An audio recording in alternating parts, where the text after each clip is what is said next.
नमस्कार, मैं अभिषेक शर्मा हिंदी ज्ञान उर्मी में आपका स्वागत करता हूँ। बच्चे काम पर जा रहे हैं राजेश जोशी जी की रचना के साथ। राजेश जोशी जी का जन्म 1946 में मध्य प्रदेश के नरसिंहगढ़ जिले में हुआ। उन्होंने शिक्षा पूरी करने के बाद पत्रकारिता शुरू की और कुछ सालों तक अध्यापन किया। राजेश जोशी जी ने कविताओं के अलावा कहानियाँ, नाटक, लेख और टिप्पणियाँ भी लिखी। साथ ही उन्होंने कुछ नाट्य रूपांतर भी किए। कुछ लघु फिल्मों के लिए पटकथा लेखन का कार्य भी किया। उन्होंने भर्तृहरि की कविताओं की अनुरचना, भूमि का कल्पतरु यह भी एवं मायकोवस्की की कविता का अनुवाद पतलून पहिना बादल नाम से किया। राजेश जोशी की प्रमुख काव्य संग्रह हैं एक दिन बोलेंगे पेड़, मिट्टी का चेहरा, नेपथ्य की हंसी और दो पंक्तियों के बीच। राजेश जोशी की कविताएं गहरे सामाजिक अभिप्राय वाली होती हैं। वे जीवन के संकट में भी गहरी आस्था को उभारती सी प्रतीत होती हैं। प्रस्तुत कविता में बच्चों के बचपन छिन जाने की पीड़ा व्यक्त हुई है। कवि ने कहा है कि प्रातःकाल में ही बच्चे काम पर जाने लग जाते हैं। यह बात की तरह नहीं, यह वाक्य एक प्रश्न की तरह सबके जहन में चुभना चाहिए, क्योंकि यह स्थिति वास्तव में बहुत भयानक है। कविता के अनुसार चलते हैं। कोहरे से ढकी सड़क पर बच्चे काम पर जा रहे हैं। सुबह सुबह बच्चे काम पर जा रहे हैं, हमारे समय की सबसे भयानक पंक्ति है यह।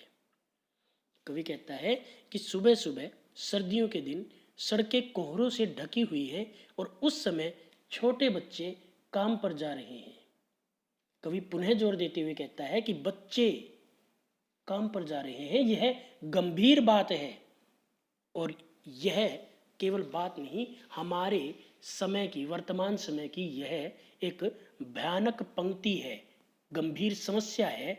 जो बच्चे, छोटे बच्चे काम पर जा रहे हैं, भयानक है। इसे विवरण की तरह लिखा जाना चाहिए कि इसे प्रश्न की तरह, बात की तरह नहीं, इसे तो विवरण की तरह लिखा जाना चाहिए। काम पर क्यों जा रहे हैं बच्चे, लिखा जाना चाहिए इसे सवाल की तरह, कि यह तो एक सवाल की तरह लिखा जाना चाहिए कि बच्चे काम पर क्यों जा रहे हैं। क्या अंतरिक्ष में गिर गई हैं सारी गेंदें? कवि प्रश्न करते हुए कहता है कि क्या अंतरिक्ष में गिर गई हैं सारी गेंदें? क्या दीमकों ने खा लिया है सारी रंग बिरंगी किताबों को? अर्थात क्या सारी गेंदें, बच्चों के खेलने की गेंद, क्या कहीं अंतरिक्ष में खो गई हैं? क्या दीमक खा गई हैं उनके रंग बिरंगी चित्रकारी शब्दों वाली किताबें? क्या काले पहाड़ के नीचे दब गए हैं सारे खिलौने, या किसी काले पहाड़ के नीचे बच्चों के खेलने के खिलौने कहीं दब गए हैं? क्या किसी भूकंप में ढह गई सारे मदरसों की इमारतें?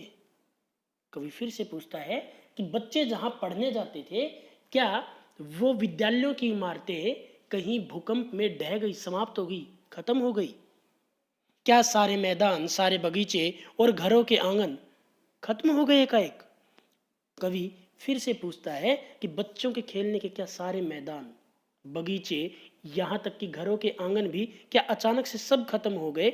जो बच्चे काम पर जा रहे हैं, क्या अचानक से सब नष्ट हो गए? तो फिर बचा ही क्या है इस दुनिया में? कवि फिर से भावनात्मक आवेश में प्रश्न करते हैं कि यदि ऐसा हो गया कि उनके गेंदे आंखाबों ने, दीमकों ने खा लिया और खिलौने काले पहाड़ के नीचे दब गए, उनकी पढ़ने वाली स्कूलों की, विद्यालयों की इमारतें कहीं भूकंप में ढह गई और मैदान, घर के आंगन, बगीचे सब अचानक खत्म हो गए, तो फिर बचा ही क्या है इस दुनिया में यदि बच्चों के लिए ये सब चीजें खत्म हो गई? कितना भयानक होता अगर ऐसा होता। कवि कहता है कि कितना भयानक, कितना दर्दनाक, कितना बुरा होता यदि वास्तव में ऐसा होता। भयानक है, लेकिन इससे भी ज्यादा यह कि हैं सारी चीजें हस्ब मामूल।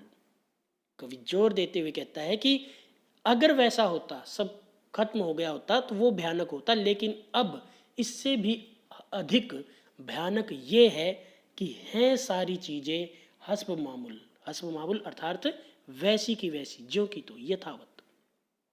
कवि कहता है कि इससे भी भयानक ये है कि वो चीज़ें कुछ भी खत्म नहीं हुई, सब की सब चीज़ें वैसी की वैसी हैं, जो कि त्यों हैं, यथावत हैं। पर दुनिया की हजारों सड़कों से गुजरते हुए बच्चे, बहुत छोटे बच्चे काम पर जा रहे हैं, किंतु भयानक यह है कि दुनिया की हजारों हजार सड़कों पर बच्चे, छोटे बच्चे, बहुत छोटे बच्चे काम पर जा रहे हैं, काम पर जा रहे हैं। क्या विकास साधन वास्तव में समाप्त हो गए हैं, जो छोटे बच्चे प्रतिदिन काम पर जा रहे हैं, जबकि उन्हें काम पर जाने की अपेक्षा पढ़ने के लिए विद्यालयों में जाना चाहिए।